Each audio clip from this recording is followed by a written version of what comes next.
रेत से बुत न बना ए मेरे अच्छे फनकार। एक लम्हे को ठहर, मैं तुझे पत्थर ला दूँ। मैं तेरे सामने अंबार लगा दूँ, लेकिन कौन से रंग का पत्थर तेरे काम आएगा? सुर्ख पत्थर जिसे दिल कहती है बेदिल दुनिया, या वो पथराई हुई आँख का नीला पत्थर जिसमें सदियों के तहैयुर के पड़े हों डोरे? क्या तुझे रूह के पत्थर की ज़रूरत होगी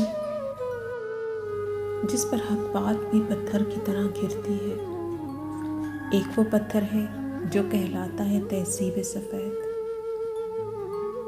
उसके मरमर में सियाह खून छलक जाता है।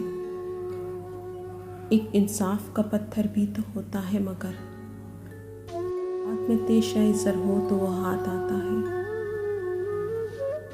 जितने मयार हैं इस दौर के सब पत्थर हैं, शेर भी, रक्स भी, तस्वीर और ग़िना भी पत्थर। मेरे इल्हाम तेरा ज़हन रसा भी पत्थर। इस ज़माने में हर फन का निशान पत्थर है।